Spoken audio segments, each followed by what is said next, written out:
Welcome to the Mostly All Figured Out podcast with your host, Emily Rose.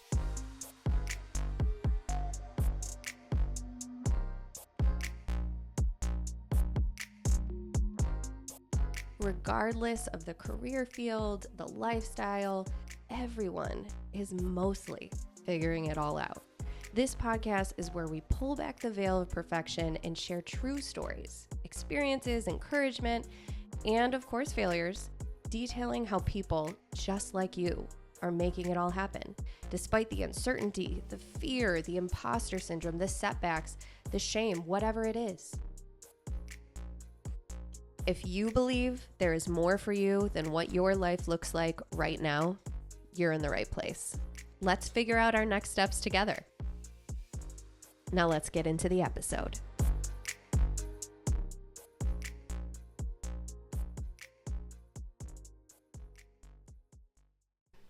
Welcome back to the Mostly All Figured Out podcast. I'm your host, Emily Rose, and we are here at Wine on Hertel. The sun is shining in these big open windows and doors.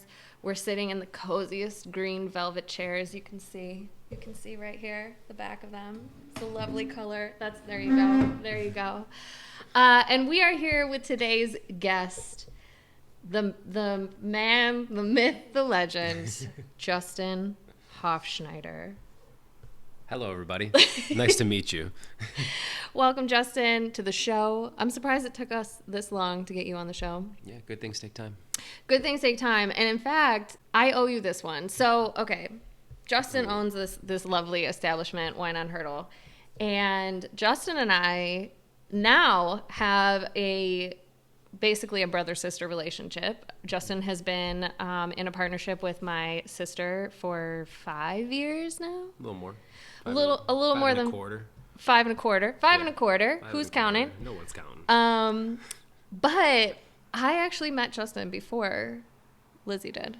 That's true. I came here, so it was back in 2016? Yeah, it would have been about that time. Yeah, either 20, right? I opened officially May of 2016.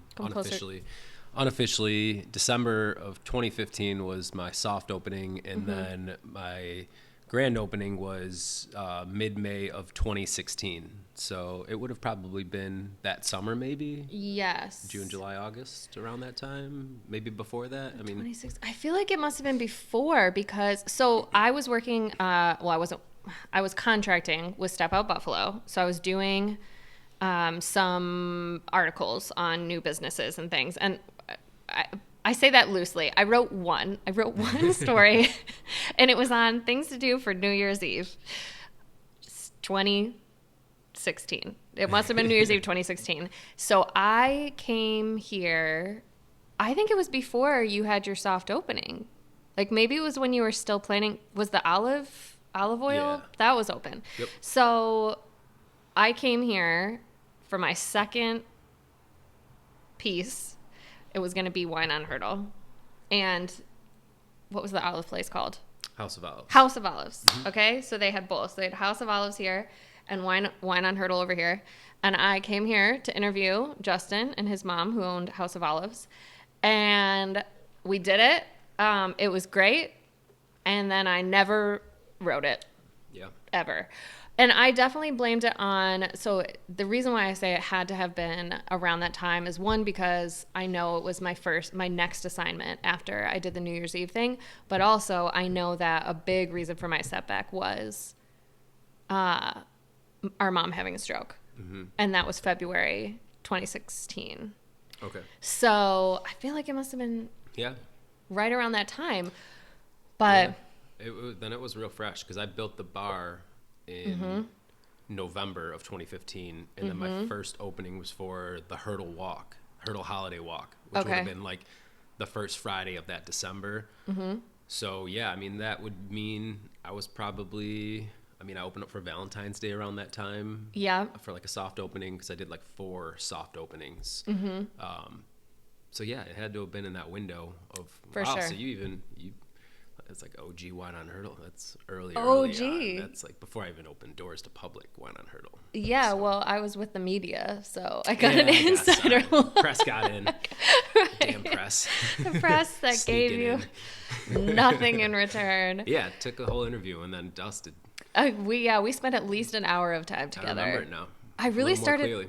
I wish that I could find. Well, I think it's on like my computer that I used in college, which lasted forever because it was a MacBook. But I don't think I can get into it now because I'm sure, or I think I have it in my Microsoft One. I don't know. I have it in something. I need to find it because I started writing it. Be a good throwback. It would be a good throwback. Now, so that was 8 years ago. 8 years ago. Yeah. So you had just landed here. Mm-hmm. At the time, it was House of Olives and it was Wine on Hertel. Yep. But you had been, House of Olives had existed already, not only here on Hertel, but also in another city, right? Yeah, Charlotte, North Carolina. We launched the retail shop, the House of Olives, in October of 2010. Okay. Pretty much, long story short, my mom came to my sister and I and said, hey, do you want to move down south and run a retail shop? And I was a year into college, ready to take a year off of college at that point and just move down south and be, a free bird for a little bit because I was over school at that point. Mm-hmm. And, moved down south with my sister. We landed in Huntersville. The shop opened up in Birkdale Village. Basically like, Amherst to the, city center of Buffalo. It was like the distance of Huntersville to like city center Charlotte. So we were about like 20 minutes outside the city. It was awesome. It was a good time. We stayed there for a few years with the shop and then moved it back to Buffalo. So we landed on Hertel in maybe 2014 down the street. And then this idea was blooming and we were keeping our eyes on little spots up and down the strip that could house this idea we had of half oil vinegar shop, half wine bar. And this spot opened up. It was Blue Hill Kitchen. They put it on the market, slipped in and snagged it.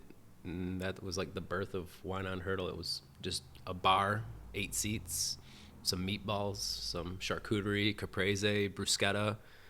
I did all the cooking. Italian nachos. Oh, I miss them. Yeah, they were called the Little Italy because obviously fitting for the area. Yeah. But yeah, I was, cooking and housing the front. I mean, I had 3 reds, 3 whites. I would say I was a joke of a bar. It was more of like a friend and neighborhood hangout spot. And, I was very happy that people were giving me their money because it wasn't that grand of an establishment. It was kind of just like, I always say that. It was a joke of a bar for 5 years. And then I like grew it up and, it took some time. I did everything out of pocket. I didn't take any loans. So I built it just one piece at a time. And this is the vision I always had. Like when I opened the doors that first day, this is what I wanted the place to look like, but I couldn't get it there. It took me about 8 years to get it to the point I wanted it to. I probably could have done it a little sooner, maybe year 6. I could have hopped in on it, but it was very organic growth. And I had a journal with like a 10-year timeline, year 1, 3, 5, and then I think I jumped to 10, and I was writing little notes of like milestones where I want to be at that point in my business. Year 5, at that, December 2015, I wrote year 5, bring on a chef. 5 years and 3 months in, I landed a chef. So it's crazy. Yeah. And it wasn't even like, I didn't work hard for it. That Martine kind of found me. Yeah. I was like putting little teasers out there like, hey, looking for a chef, mentioning it across the bar. Yeah. And that's how I landed on a chef. So it's pretty wild how that came to me. I'm very blessed. Yeah. Like with my timeline of my business, like I said, it's been very organic, which has made it a lot, I don't know what the word I want to use here. I wouldn't say easy because nothing's easy with this business, but yeah, it's given you momentum. Yeah. Yeah. For sure. I have so many questions about all the things you just said. I have to choose which ones I have to prioritize here. Well, the first thing that I really want to talk about is what you said about having a journal and having these like benchmarks where I love the idea of having like a timeline. And I actually had the guest who's going to be on the week before you, Sean Rafter, talked about this, about when he wanted to. Yeah, he's great. He's the week before you, so make sure you listen to that if you haven't already. But he talked about when he wanted to open Rafterbuilt, that he created a timeline that he put like on the wall with the end date of when he wanted to open his business and all the things that he would have to do along the way. Yeah. And he said he put it in his kitchen, so he had to look at it every single day. And I think that piece was like especially interesting to me, because I definitely do this where I write down, okay, these are what my goals are. This is what I want to do. But I always fall into the habit of writing it down and then never looking at it again. So how did you keep yourself accountable to, I know you kind of said like the finding Chef Martine was like was very organic, but at the same time, like you started talking to people when you were getting close to that 5-year mark, like, oh, this is what I'm looking for. Without even knowing it. Really? Mm-hmm. Okay, so talk about how you kind of kept yourself accountable, or how it just kind of worked out for you. I wrote that, and I feel like when I wrote it, it just like sunk into the subconscious. Like it was never on the front of my brain. Like daily operations, weekly, monthly, whatever you want to call it. Yeah. But it was just kind of sitting on the back burner. So I feel like it's good to write stuff down to give yourself direction. Like you know where you want to go, but you haven't filled in that gap yet. Yeah. So, the brain, loads it all up in there. It stays in there, whether you know it's there or not. Yeah. So I feel like my brain just knew it was there, and it just happened to like resurface at that point without me even knowing. And then it just like, after I hired the chef, I found the journal and I looked at it and saw those in my notes, and I was like, no way. That's like so cool. I couldn't have planned this better, Yeah. And I feel like that's the ticket right there. Like if you focus so much on the planning, you do less of like the executing. So like just do it, know it's there, write it down, get it off the brain. It's documented, and then when you revisit it and you happen to nail it, you crack an extra smile. You're like, wow. Like how perfect was that? Yeah. So, but yeah, it was like very loose directions. I just like, I don't even remember writing this journal down, which is the craziest part. And it's wild because that journal has literally aligned with the progression of my business. Wow. So it's like, I don't know. I can't even explain it. I think, so cool. But I feel like that's the method right there. Like write it down, know where you want to be. Like Sean knew where he wanted to be, and then he got there. Yeah. If you don't know what direction you're going, you're just kind of running wild. So I need to have so much room for interpretation. So like you said, I think having an idea of where I want to go is important, but being open to how I'm going to get there, I think is also important. For sure. Because it feels like to me, every time I make plans, they are disassembled. They are no longer able to be done. So I think it's important to feel like you have the agency to just pick a different step that is not the step that you planned on necessarily, that you wrote down to get you to this point, but it's still going to get you to this point. It's just a different way of doing it. There's like 100 paths, and they're all going to lead to the same spot. And you don't know which path you're going to land on, but you just kind of got to go with the flow in that sense. So that's why I like the word direction. Like, the end game, where you're going to, you don't know how you're going to get there. And truthfully, that's how like most of my carpentry projects kind of go as well. Like with this place, I didn't know what color I wanted to do, but I knew I wanted to do like something cozy, and like then velvet surfaced, and then I found the forest green, and then this wall you see behind you, I started putting up that wall with corks and wood and everything. I had no idea what I was doing with it. Like I just was bringing random pieces of wood up, stuffing it, and actually Chef was a big part of that too, because he just started stuffing corks in the wall as I was bringing up scrap wood of like, I want to do this wall of just random pieces of old furniture, like an accent wall in the back, and it came out way better than I could have ever accomplished on my own, because I had Chef like throw his little twist in there of like, all of a sudden I'm bringing like loads of wood up, and we're just randomly smacking these things on the wall, and we're like a third of the way up the wall, and he starts like stuffing corks in a row, smushed between these two boards that we just screwed into the wall. And I come up, my jaw drops. I'm like, are you kidding me right now, dude? I'm like, you're a genius. I'm like, this is incredible, dude. Yeah, and that's his attitude. So he was like, damn straight, dude. Yeah. And he's like, hell yeah. Exactly, that's what and I'm pretty sure that's what he says. Like, hell yeah. Like, dude, I thought this was what we were doing the whole time type of like response. Mm-hmm. And I was just like, damn it. Like, that's amazing. Like, thank you so much, because then it birthed that. And you know how many people walk in and they're like, holy smokes. Like, I thought this was just like a regular wall. Yeah. And then you look at it and it's just like so much detail, you know, so much character. And on top of that, history. Like, that's like tables from when I first opened that cool. I don't use anymore because I've outgrown those tables. Yeah. Or some patio wood that maybe didn't get used that I stuffed in the basement for 3 years. And then I'm like, perfect time to use it. So that was nice. I didn't have to spend $1 on that project. Just my time, Martine's time. I mean, I threw Martine some money for it, but but yeah, it's just like, I don't know. It's really cool how that whole wall came together, and I feel like that is like almost how my business has been. Like, it just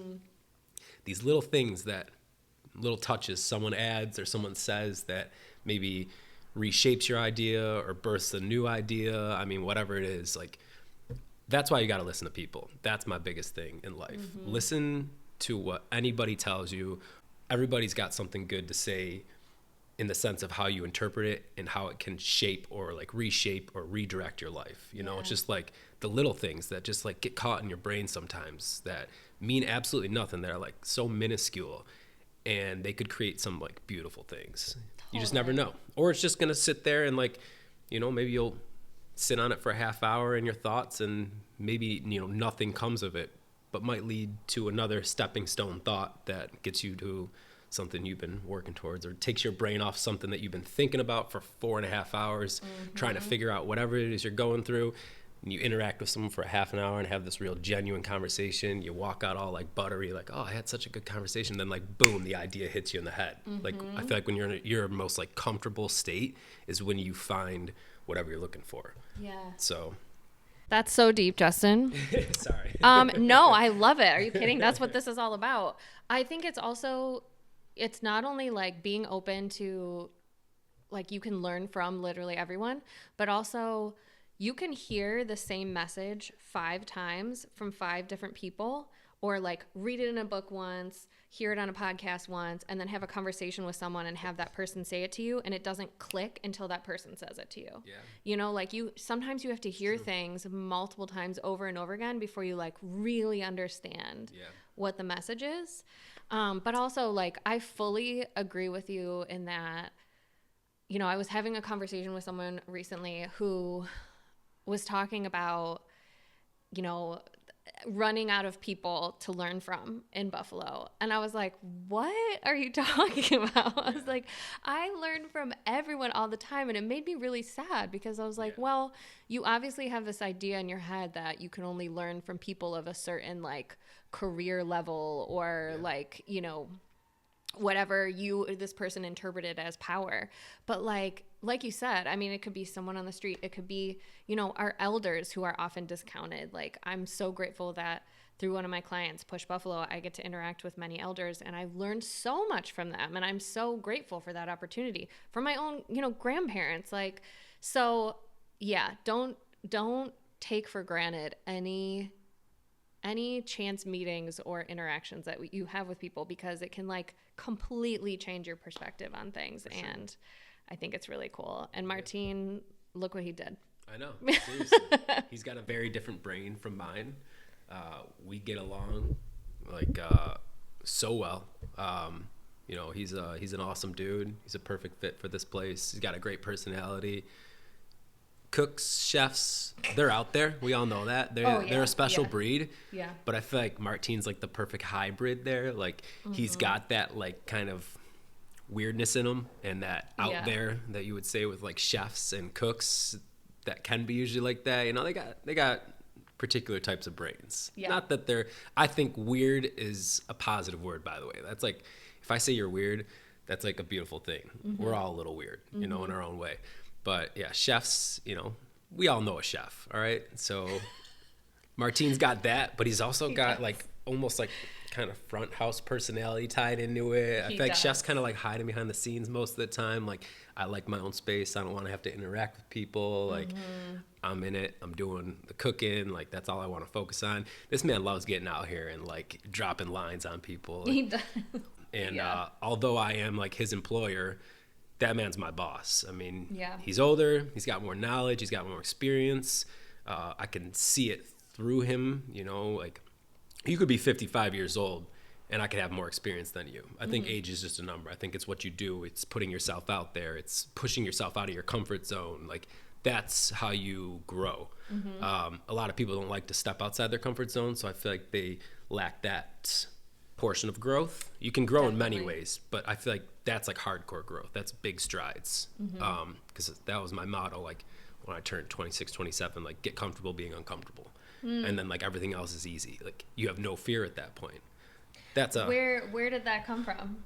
Just like a realization that I came to. I don't know. I mean, probably talking to millions of people that got me to that point in my brain of like being there and then having that realization. But yeah, one day it just like hit my head. I honestly think, like, truthfully, like Will Smith, like some stupid video of him like on a plane and like talking about fear and how like fear limits us, and once you remove fear, like, sky's the limit, because we're all like entangled in ourselves all the time, just like, oh my god, my hair looks bad, do I have something on my face, is something in my teeth, my shirt's not matching my other shirt today. All of it. That right there, like, in the timeline of our lives, you're not going to remember that tomorrow. Probably not even going to remember that after dinner tonight. Like, or maybe you will because you're hung up on it. But that's like, I have to go home and like get changed before dinner, honestly. Show up at dinner like this, so. Yeah, but see, you could, and not only at Inizio. Only you, but still, no, you could though. And like, at Inizio, yeah, like why this? not? I mean, people are going to look at you funny, and they're going to judge you based off themselves. That's deep right there. Yeah. Wait, pause for 1 second. Judge you based off of themselves. Yeah. This is something that I've been thinking about a lot lately, because especially in like our close interpersonal relationships, it can feel like, and while I'm absolutely not saying that we should remove our responsibility when we find ourselves in difficult situations in our relationships, you know, whether they be romantic or friendship or whatever. Definitely it takes two to tango, but also most of the time, I think the only thing we really need to take responsibility for is our own feelings and how we're using them, you know, because it's true. It's all just a reflection of your own mind and your own thoughts. Big time. Everybody's doing what they do every single day, and probably 90% of your thoughts are about yourself. Yeah. You know, it's just like egocentric, and it's like, if I look at you and I'm like, oh, that girl looks stupid, it's because I'm picturing myself in that outfit looking stupid. But it's like so deep that we don't even like connect that in our brains. Like, that must have came from within. Like, it's got to be, because like that's where I feel judgment comes from. It's like self-reflection. So if someone's looking at you, like giving you like, you look stupid, you're receiving that look. You know, you don't know what they're thinking. They might not even be thinking that. They might not even be thinking about you at all. Exactly. They might be looking over your shoulder at the person behind you. Right. And you were feeling insecure about your outfit that day, but they were, you know, looking at the guy who just tossed some spaghetti on his shirt, and we're like, what the hell happened over there? And you thought that person was looking at you, and then you're like, oh my God, they're looking at me in my outfit today, or they're looking at my hair because like I think it's sticking up in the back. And then all of a sudden you start like going down this rabbit hole, and then next thing you know, you're like on it for an hour in your brain, and it like ruins your meal, or you know, you're unsettled the whole time, and that person wasn't even looking at you. You know. So that's why I feel like we're too hard of like critics on ourselves, which we get lost in those thoughts, and then we just waste time doing that.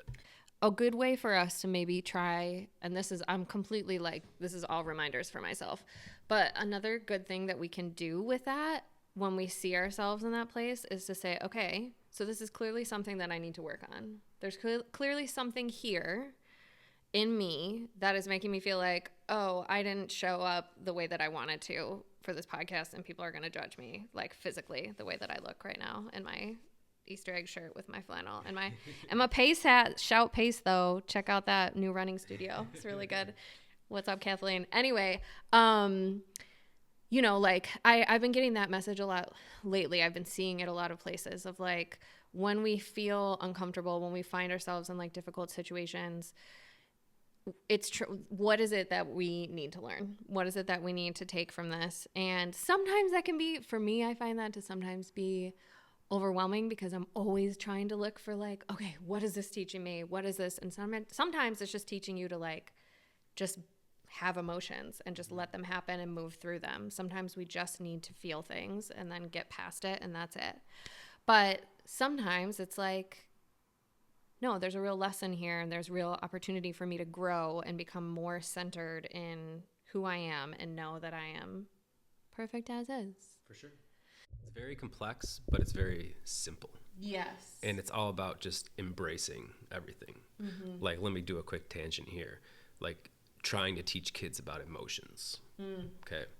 Whether you just laughed your belly off because someone's tickling you in your most ticklish spot and you're embracing those emotions and, you know, influx of whatever it is you're feeling, or you just, you know, sliced your finger open accidentally and now you're bleeding and it hurts and you're in pain and all that stuff. Like, getting in tune with sensations, like, that's something you can't teach. It's something you need to learn. Yeah. And it's also something that nobody guides us on in our life. Like, it's kind of toss you into the lion's den and figure it out. Otherwise, you're going to get eaten alive. So I've really tuned into that, which has helped me find things within myself to fine tune kind of like what we're talking about here. So I like the word like embracing everything, for better, for worse, which also ties into like that uncomfortable zone, like feeling that, you know, we're adaptive as humans. We are going to, like, let's say,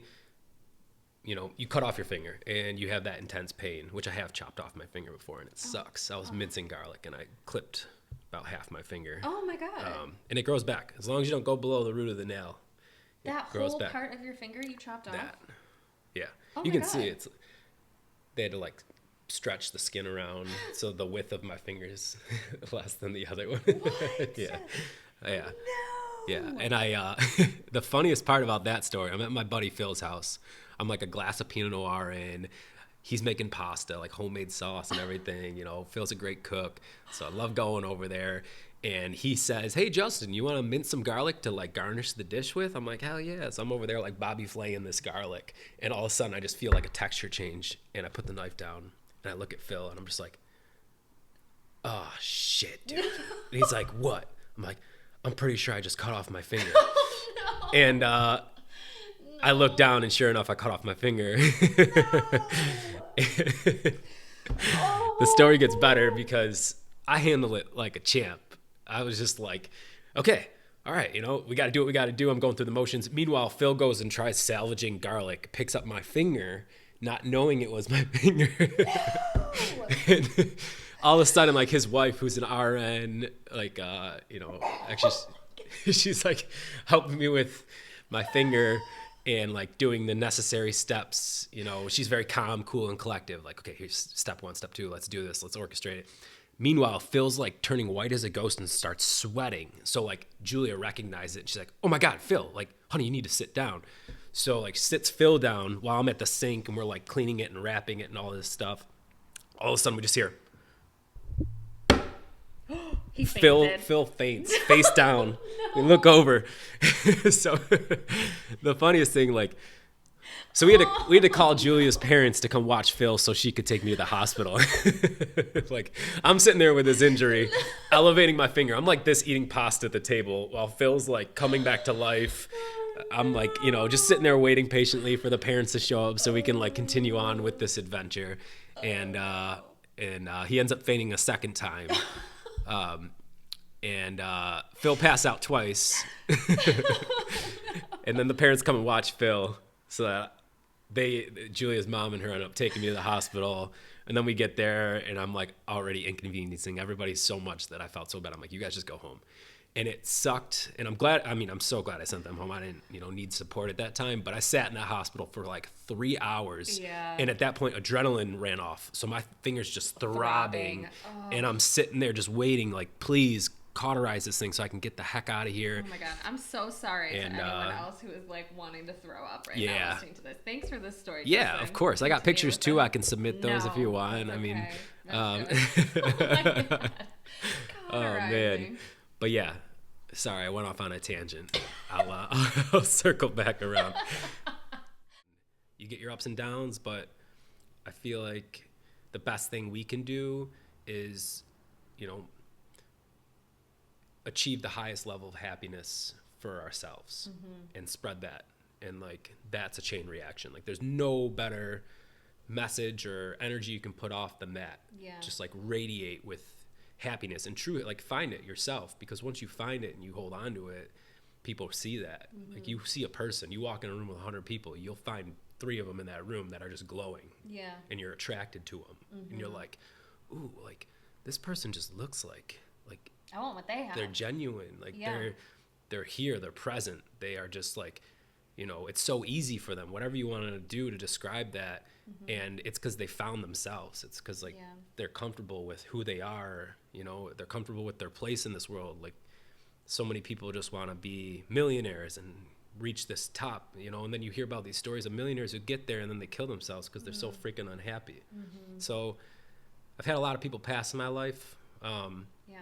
And I would like to say that surrounding yourself with love is the message I've gotten from that. Like, the more love there is around you, like, that's foundation. That's what keeps you afloat. That's what gets you through the hard times. That's what makes the good times even better. Like, love is the answer. So be happy, find love with your friends, love with people you interact with for 30 seconds of your life, love with whoever you're intimate with, and like, just enjoy that ride and like latch onto it and hang on to it. Because I've, been in the arms of a mother crying her son, saying like, honey, just love is the answer. Like, this is where I found it. Like, I'm in this deep hole in my life right now, but all I can think about is I'm so happy with all this love around me, because I don't know what I would do if I didn't have that.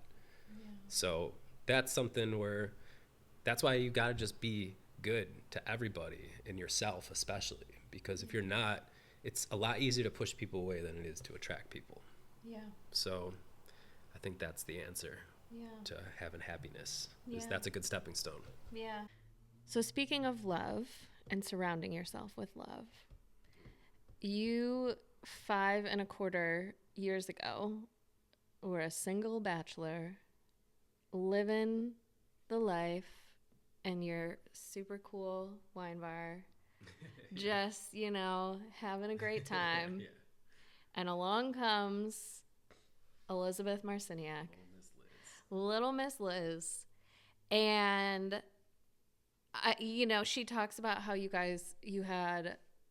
she met you here, and she said, I think she said this on a podcast that she and I did, that she walked in and she said to Lindsay or one of her friends, that one's mine. And then this one right here. It was the energy, she saw 2 people and then she was like, ooh, look at this guy. Right. And then she said you guys matched on Bumble after that, and so that's how the conversation started. But do you remember that night? Do you remember? From my perspective, I was working and the bar was madness. So, there was a lot going on. But yeah, I do remember that. I remember exactly what she was wearing, actually. So I remember that very vividly. It was like I want to say, it must have been the short sleeve. And it was like black and white, or black and cream, like stripes. And then I think she was wearing jeans that day. But I just remember she had like shoulder length hair at that time, like sandy beach blonde. Wanted to talk to me but wouldn't. Type of energy. Scared energy over there. Nervous energy. Oh my God, she's gonna hate that. Which actually was like very abnormal for her, because she was very confident during that time. She should always be confident because she's freaking gorgeous. In the sense of talking to me. Yeah. Like, she wanted to say words, but she couldn't figure out what words to say. Correct. That was my interactions with her that night. And then she finally built up the courage to say something. You know what she said? What did she say? Where's the bathroom? Where's the bathroom? Which, first of all, this place is big, but it's not that big. Yeah. There's 2 bathrooms. And second of all, we grew up in this space because it used to be a cafe called Cafe Allegro, and our dad would host open mic nights here. In her defense, I don't think she knew that at the time. She definitely knew that. I promise you. All right. Well, then, yeah, she just was really all up in it because she couldn't get anything out of her mouth except, excuse me, where's the bathroom? And then walks from the corner of the bar 10 feet to the bathroom. Yeah. And then walks back.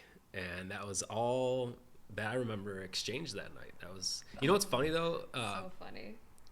Zoe and Lily, 2 of our 4, were asking about like how we met and everything, and that story, and I told them that, and then I elaborated and I said, and then I saw your mom on a date with someone else 4 days later. Oh no, you told them that? Oh yeah. And Liz was standing there and she goes, yeah, it's true. Because that is the truth. Yeah. I went down to Lloyd. I think I just closed up here. I was with like a group of buddies, soccer bros. We bouncing down the strip, going to get ourselves a taco and a cocktail. And I walk in and I'm like, oh shit. I'm like, I just went on a date with that girl. I go, okay, well, it's not looking good. She's like in between the legs of some other guy, arms wrapped around them. They look like they were like very like touchy-feely. Yeah. And I was just like, all right. So I waited for my moment. He went to the bathroom. I walked over. I was like, stop it. I was like, hey, what's up? And she was so embarrassed. Just for like the situation at hand, which I love. I'm glad I put her in that situation. Yeah. Because I was not embarrassed at all. I was like, I'm about to get this girl so good in the nicest way. I'm just going to pop over and say, hey. And then that's all I need to do. Yeah. And like, she recognized my presence before that interaction. Oh, for sure. And like, I saw her the moment I walked in the door. And yeah, it just was funny because according to her, like they were kind of just in like this like friends with benefit, relationship. And at that point she was like telling him about me. And she's like, don't fuck this up for me. Like, yes, yeah. She told me the story. Yeah, and she did like, say I that. really like this guy, so like we can have our fun, whatever, but like, I don't want to ruin this opportunity. And like at that point after that night, she had thought she ruined it. But I still was like, all right, I'll go for a date with you. I mean, myself years ago before that moment probably wouldn't have handled it as well. I might have been spiteful. I might have been jealous, and I might have acted on those emotions. But more like grown up, found myself a little bit more. Justin was like, she doesn't owe me anything. Yeah. Like we went on one date. Like, right. So she's not in the wrong by doing whatever she's doing, regardless how much feelings we had for each other. It's totally cool. And I feel like that was like what sparked our relationship, was that like that little thing of just like, I'm not mad at you for doing what you're doing. Like I could have very well done the same thing. I just didn't happen to do it and didn't happen to have you walk in on me doing it. But it was and she would have been mad jealous if that happened. Hell yeah, she would have. Oh my god. Situation. So thank God it was this way. I was gonna say she would have been like, nope. Right. Canceled. On to the next one. True. This man's going all around town. Pantsless Jay is what they call him. Is that what they call him? Yeah. Pantsless Jay. I used to rock that, 09 through 11. Okay. Well, that's a different conversation. I'm just joking. But I'm sure she would have came up with something like that. Probably. So you kind of already talked about it, and people who know me, people who've been listening for a while and listened to Lizzie's episode know that Lizzie has, from her former marriage, 4 children. And now you are like the greatest stepdaddy J, as you, that's the name that you're called Stepdaddy now. J? Stepdaddy J. Yep. Or Uncle Doo-Doo. Uncle Doo-Doo. One or the other. One or the other. Depends on the day. Yeah. But how did you mentally prepare for that role? Like, obviously you didn't, I feel from an outsider, like, well, not complete outsider perspective, but from like a right on the outside, not like looking in the window perspective, I think that you like took the appropriate amount of time to like slowly work your way into being a part of the family. Yeah. Like, I really think that you handled it so well. But that's a very big responsibility to just like take on. Yeah. So what was that like for you? Slow. Yeah. And like intentionally slow. And I would verbalize that to Liz and have to like keep her in check. She just kept wanting to skip steps. But that's how you fail. Like you've heard walk before you run. Mm-hmm. I apply that across the board in life. So, you know, there was no rush because if it's good, it's good.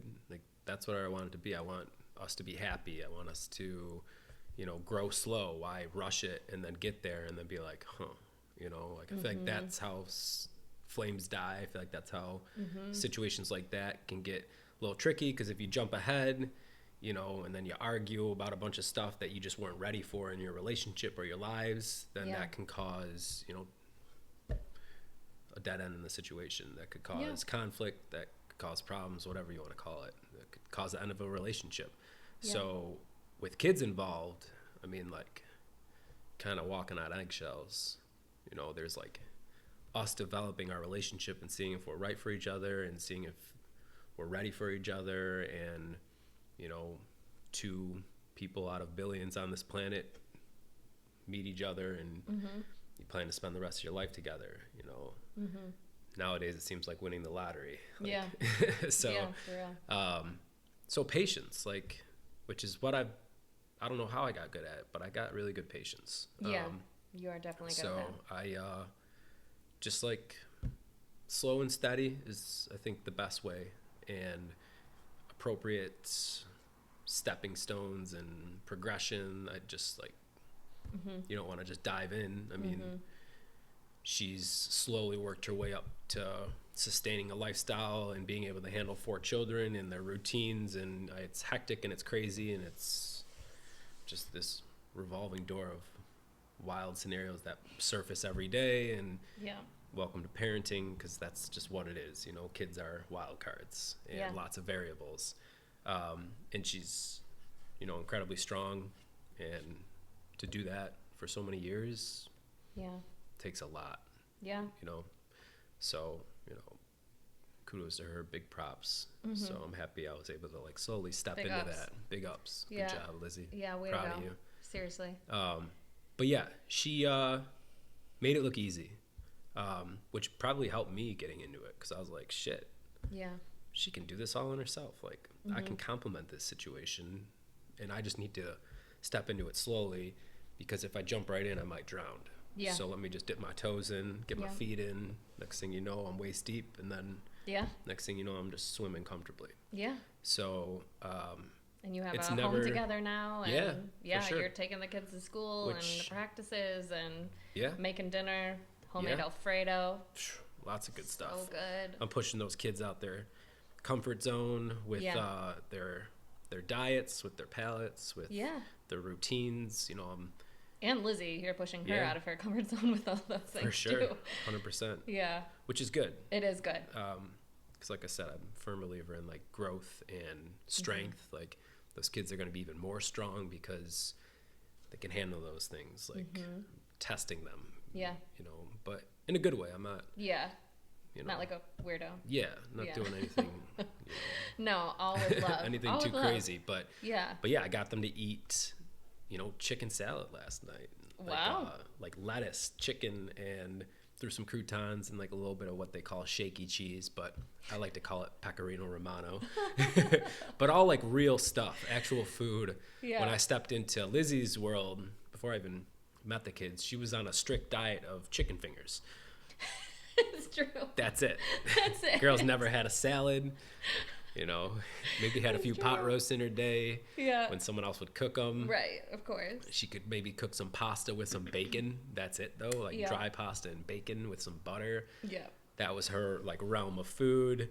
Never had guacamole. Never had even an avocado or, you know, certain fruits and vegetables and all that stuff. Thai food. Oh, my gosh. So, like, now she's, like, oh my gosh, there's a whole world of flavor and delicious food that I never knew I liked. And then she'd be like, the cook, like, hey, you want this tonight? No, I don't like that. And I'm like, okay, well, you probably haven't had it prepared the right way. So let me prepare it my way. We'll see if you like it. And if you don't like it, then we'll count it out. Cook the dish. She'll be like, Okay, you win. You're right. She's like constantly want to be like, nope, you were wrong. You were wrong, Justin. But every time it's like, girl, it's like I know you better than you know you. Like I know what you desire here. Like you want this flavor. The body wants this flavor. Yeah. But yeah, just like simple stuff. Like, yeah. you know, seasoned with salt and pepper, maybe a little cayenne, maybe some chili flakes. I got some oregano and parsley. I don't really dip too far beyond that. You know, cook with water, a little bit of extra virgin olive oil. Yeah, little EVO. Worlds of flavor. You can do a lot with it, but you can. Since you've been a more active, involved parent in their life now, what is something that you've learned from not jumping in, as we said, like kind of tiptoeing your way in, but what's something that you've learned becoming kind of like, not unexpectedly because you knew it, but like all of a sudden being the parent of 4 children? What's something that you've learned from that, or something you've learned from them, maybe? Yeah, I don't know, maybe finding the balance. That's another word I like in my life, balance. Whether it's your diet or your lifestyle or whatever it is, but in their sense, balancing our relationship of like I was just fun Justin, of like mom's friend to becoming like mom's boyfriend, like ooh, you know, like that type of flair in our relationship of now being like there's structure and there's discipline. So like I don't want to be like, we were all kids once, like we know what that's like. We don't need someone just bossing us around constantly. So I try to keep it very light in that sense. But just slowly stepping into that, and then also balancing those two things of like, all right, what's the proper way I can discipline them? Because like, you know, I'll tell them like, listen guys, like nowadays things are different because we learned the right way to like raise children. But back in our time, it was like we just get ourselves whooped with a wooden spoon, like, or smacked with a ruler. Like we grew up in that like era. I'm like, so like appreciate what you guys got, because like it was like we were the experiment to get you guys to like this better way of being raised, and like recognizing like and actually addressing feelings and emotions, and like instead of them being like, oh, you're crying, kid, like figure it out, go to your room, like you're just pissing me off because I don't know how to deal with my own emotions. Like, so it's like it's kind of cool to see that generational progression of like, you know, like we're doing much better, you know. I mean, there's times where I just want to like smack some sense into them and be like, come on, what the heck is going on with you guys? Because that's how we were brought up. But like that's not the answer. So like it's not even like I need to stop myself from doing it. Like I recognize it immediately, but I tell them that story. I'll be like, you know, my grandma would be whooping me with a spoon right now. Back in my day, I'm taking your tablet, like, and you're going on the TV now, like, like this is screen. Easy. You're like, I say, I'm taking your tablet, and they're like, okay, I'll just go, you know, play with this one or this one. But if I say electronic, they're like,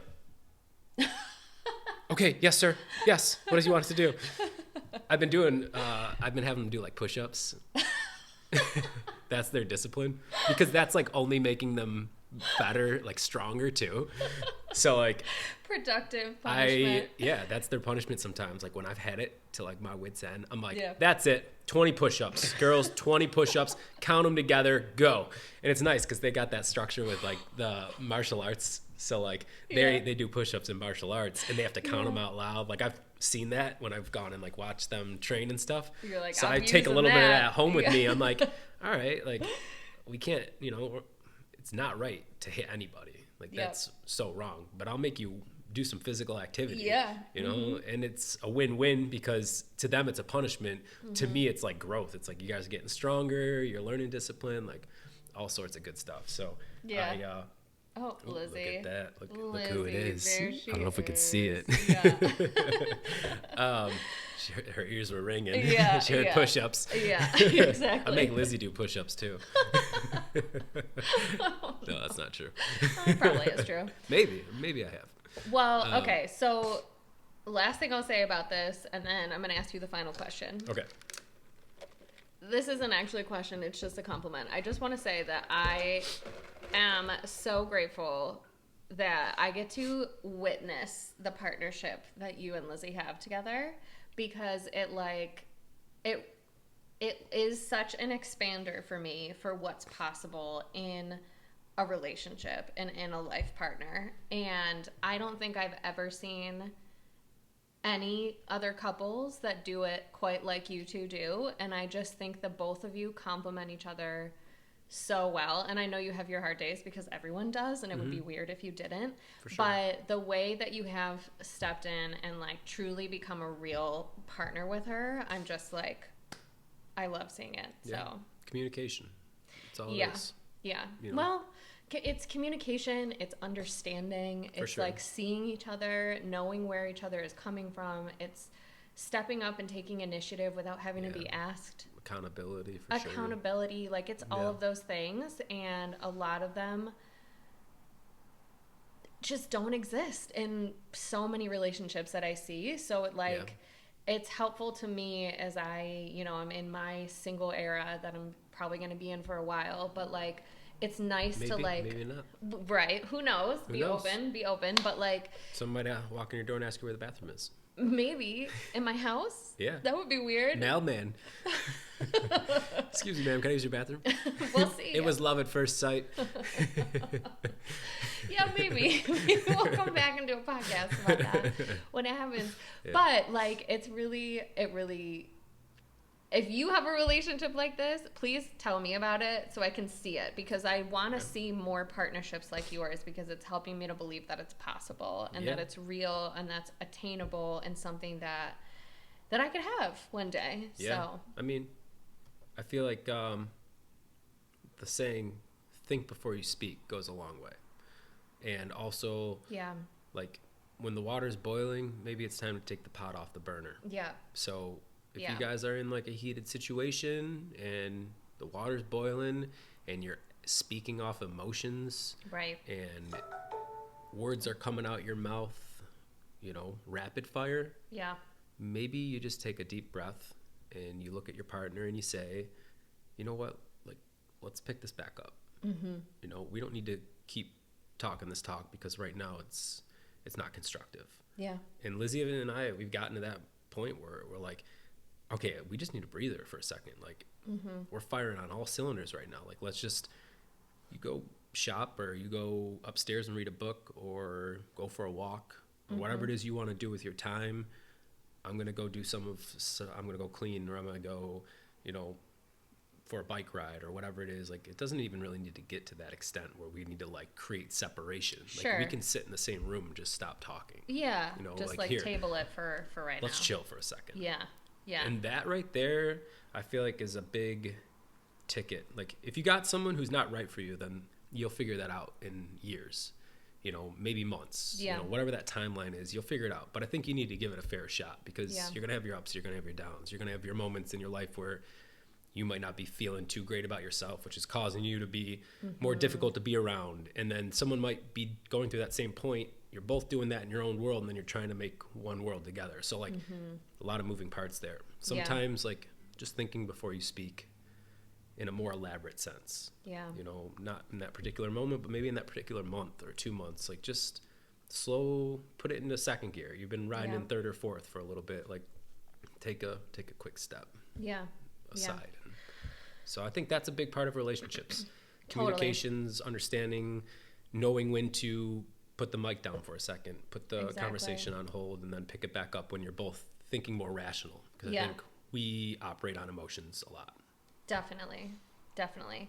And the more, obviously, like, the more self-aware you are, the better you're able to recognize that. For sure. Some people completely lack that ability to have that self-awareness and that kind of like regulation. A lot of people do. But when you are lucky enough to be in a partnership where both of you have that and can say step back, but also can feel like you can step away from that and also feel secure still in your relationship and not feel like, oh, now we're not talking about it. Like, is he mad at me? Are we going to break up? Is this like, you definitely are at that point where like, that's not the case. Like, you both are very secure. You're just going to talk about it later. And that's, I think another really important piece. And that comes with time and having that understanding and consistently like showing up for each other and tabling things when you need to, but then coming back to them appropriately without one person always having to be like, we need to talk about this. We didn't finish talking about it, you know? So don't box it up. Yeah. Express yourself. It's okay to put it in that box for like a week. Yeah. A few days. Yeah. maybe it sits in there for a month. I mean, it's situational, it's subjective. I mean, sure, there's lots depending on what it is. things, Yeah. but I feel like you need to readdress that, but you also need to know the appropriate time to readdress it. And thinking about that deeply, like, you know, you just got to kind of curate that to that lifestyle. Like, you know, maybe your partner is in a bad point and this thing you need to get off your skin, you can't hold it in any longer. Like, that's kind of selfish. Like, hold it in, you know? It's like, you know, your partner is not going to receive it well right now because of whatever it is they're dealing with. So for you to like put it out there, it's relieving you of what you're feeling, but you're adding more to them. So like having the strength to hold that in just a little longer, even though it's maybe burning through your chest and you just can't. You're like, I just need to get it off my chest. Like, having that strength and that, you know, resistance can pay off in the long run. Like, it makes you a stronger person. It makes you a more considerate person. It makes your companionship better. Like, it makes your understanding better. It's like a whole world tied into one. So I think, like, I don't know, just careful what you say. Because sometimes when you say it and the way you mean it isn't always received. Like, that's a whole nother topic. I'd say stuff to people and it was not received the way I wanted it to be. Like, I put it out there and then someone receives it and I see their reaction. I'm like, oh shit, like, why am I getting this? Like, I didn't mean anything like that. Like, it's coming from a place of love, not like an attack, you know, or whatever that was that I was putting out there. So I think, you know, intuition is what you could call it. Like, just kind of tuning in. Intuition and awareness, like you said, like, not only first having that self-awareness, but then you have to, then we start going out, okay, now I have to be aware of other people's feelings as well. And it can be a little bit overwhelming and it can be a lot to take on. But because I think, in my experience, hopefully I'll be proven wrong, so many people lack self-awareness. Once you are in a place where you're starting to be aware of your own self, then you do have to also pull in other people's emotions. And some people, I think, have an easier time understanding what people are feeling and where they're coming from because they are highly empathetic. And I think you might have a little bit of that. For sure. So, holding it in, and I think is appropriate, but also not too long. I think your partner would want you to, like, share. For sure. You need to express your thoughts, but at appropriate times. Yes, definitely. And then I think it's respected more and received better and like all of that, and like, taken more seriously too.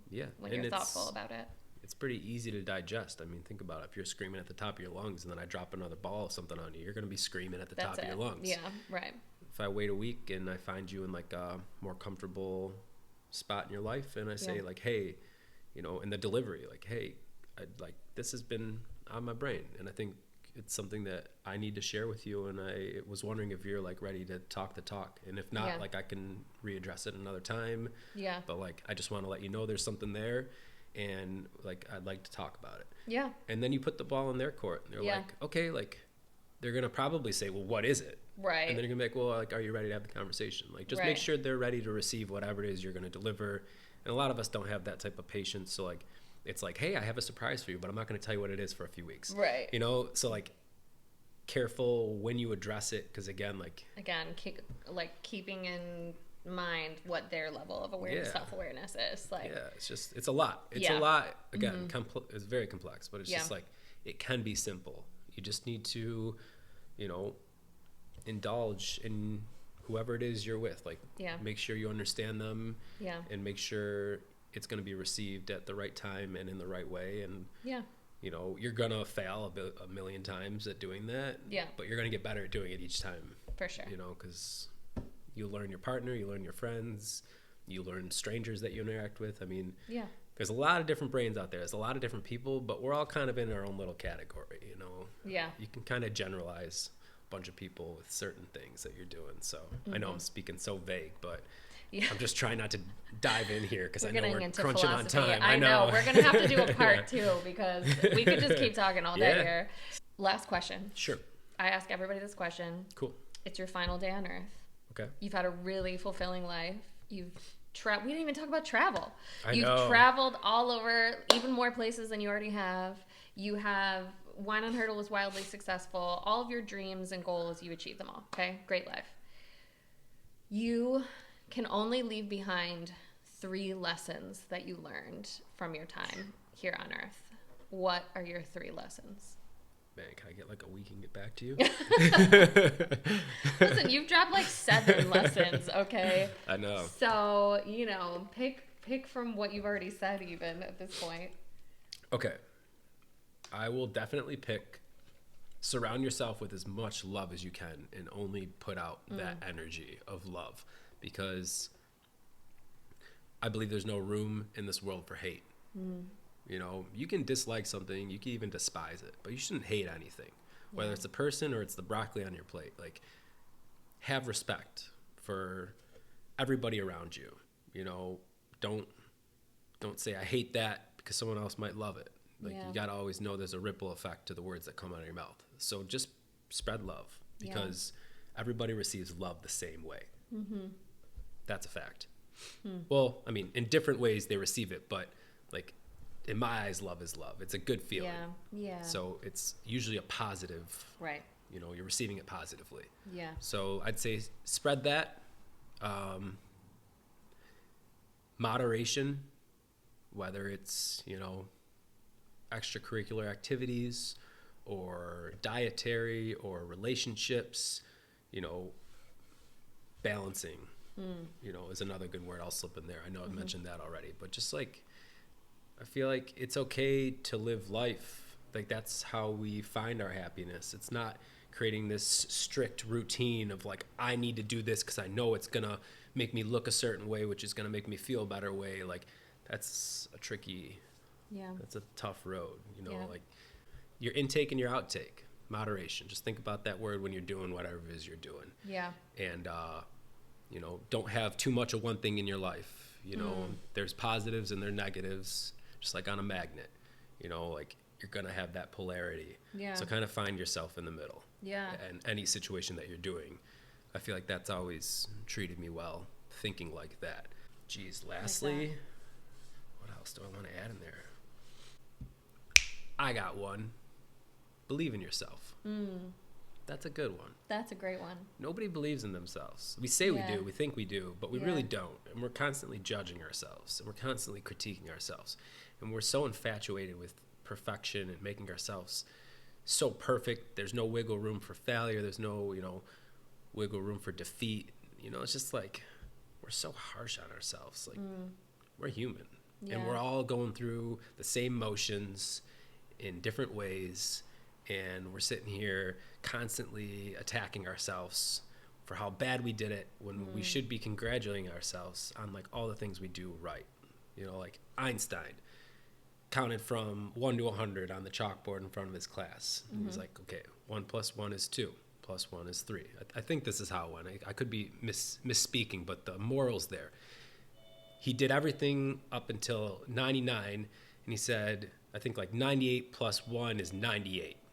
And then the whole class is like, wrong, like you failed. Like, but he's like, yeah, you know what? You're right. I did fail on that one there, but I did it 98 times before correctly, and no one ever once congratulated me. So I feel like that carries heavily. It's like, we only look for the failures. We only look for what we did wrong, when we don't stop to like appreciate all the things we did right. Yeah. And that can also, like, another analogy is, you know, let's say there's 6,000 seconds in a day.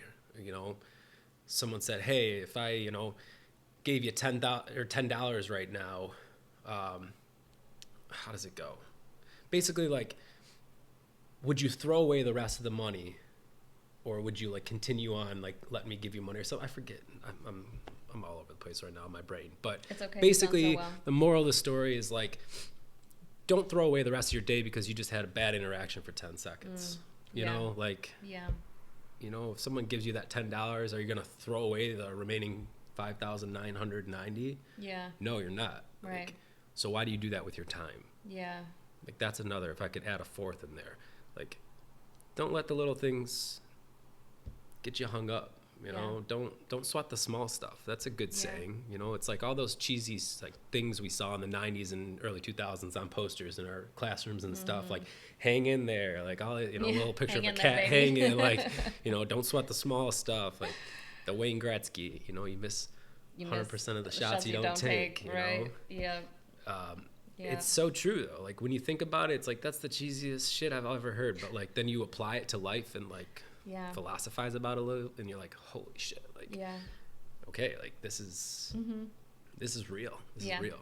So I think that's a big one too. Like if you interact with someone, you have a bad interaction, accept it, embrace it, and move on. Yeah. You're like a screen in the ocean. Yeah. The waves are gonna keep coming. You know, some big ones, some small ones, little ripples here and there, but it's just going to keep flowing through you, and you just got to let it go. Yeah. Because if you latch onto one particular wave, you're going to miss thousands of others. Yeah. You know, so just proceed with caution there. Yeah. Yeah. But be good to yourself. That's what you deserve. Yeah. You know, believe that's in what yourself. We all deserve. Yeah.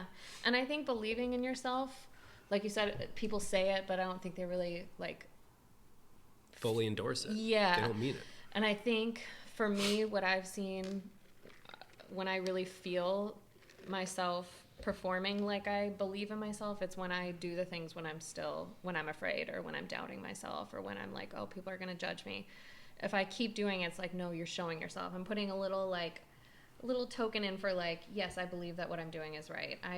By keeping moving, I don't know if this is making sense. Now we're both in the same, like, no, you're but good. like if I keep moving forward and keep doing the things, even if I don't have like the external validation that I'm looking for right in that moment, that's me saying, I believe in you. Keep going, sure. You know, and like continuing to take those steps, even when you don't have other people who are reassuring you all the time, or you're not feeling that momentum that maybe you had initially when you started something. Like keeping going in the middle is just the most beautiful way to say, like, I believe in you. Keep going. And that little push can be hard. Yeah. But it gets easier every time you nudge. Like, you know, let's say 5 years ago, that little push, super difficult. Nowadays, you're like, I don't even need that nudge. Like, I'm nudging along here. Like, I'm good. I'm in that routine, you know, I'm in that habit of doing it. Yeah. Because then you also have the evidence, because then you can look back and be like, I believed in myself then, and I took those steps, and now look, now I feel the results of taking those steps back then. Yeah. And so I know that there is a direct impact from me. And the reality is that we all have those, whether we recognize it or not. So if you look back, you can find all the ways that you believed in yourself, and you proved it by taking actions, and now you're reaping the rewards of that. Yeah. So. And do it. Just get out there and do it. Don't think about it. If you find yourself thinking about something for like weeks on end, just go do it. Do it. Because it's time. Yeah. You know, it doesn't have to be perfect. It doesn't have to be right. Look. Yeah. Okay, we got the phone on a tripod. We're sharing one mic still. Shout out Free Street Tavern. Is this the Free Street mic? I don't know, but thank you Free Street for the mic. Thank you Casa de Pizza for the audio mixer that I'm gonna figure out how to use one day. We'll figure out what Wine on Hurdle can sponsor, but they're gonna probably sponsor something. Oh yeah. Wow, as of right now, just putting the pressure on them. Hey, that's okay. I can take it. Thank you so much for doing this. I really appreciate it. This is going to be out, well, we've got a few Never things actually, lined up. I'm sorry. So let me just drop the mic real quick. So I know we talked about in the beginning, things come full circle. So this will be never posted. Yeah. Thank you again for giving me another free hour for my media project. Yes, exactly. But no, this will be posted in a couple of weeks. So sweet. I'll hold you to it. Yeah. Because if it doesn't, I promise. Oh man, you know where I live now. I'm resurfacing that contract with Step Out Buffalo. There wasn't a contract. It was free marketing. Whatever it was, I'm gunning for it. Anyways, follow at Wine on Hurdle. Yes, on please. Instagram for all the updates to see like the full. I'm gonna try it. Maybe I'll put a couple pictures in our video on YouTube. Cool. But you know, this is the perfect spot for date night, for a night out with the girls, for hanging out with the dudes, for like family reunion, for events. This is a great event space. Big event space. Beautiful event space. Now we talked about it used to be half olive oil shop, half wine bar. Now it's fully wine bar. It is a beautiful space. Justin has done so much. Justin and Martine have done really wonderful things with it, including this wall, which like you worked so hard on. I can't believe we didn't even mention the wall. Yeah, exposed some concrete. And it was history, really hard. You know, work. Wall's probably almost a century old. Yeah. Pretty cool. And it's got lots of character. So much character. It also like is an expression of how, I don't know if we've been to Europe or even like Latin America. I mean, you get a lot of like this raw look in and outside. So I wanted to bring a little bit of that back to Buffalo because I feel like you can never use enough character. So I, tried recreating that, and it truthfully, when I peeled the wall, I was hoping for red brick because that was my vision. But you know what? This was a blessing in disguise. This is so much better. It would beautiful. Not be the right vibe if you had red brick on the wall. It wouldn't look good. I think the colors wouldn't be as nice. Exactly. The contrast of this wall with the rest of, the warm tones in the place, I think complements it nicely. So agreed. Everything happens for a reason, Everything happens for a reason. Even when you really want something to be one way and it comes out another way, find the beauty in it. Extract the meaning. I love it. So come on down, check it out. I host meetings here. I host events here. I do all the things here. It's great. I also just come here and drink by myself. So home away from home. Home away from home. So come on down, follow at Wine on Hertel, and follow at Mostly All Figured Out. And we'll see you next week. Thanks, Justin. You're welcome. Bye. Bye.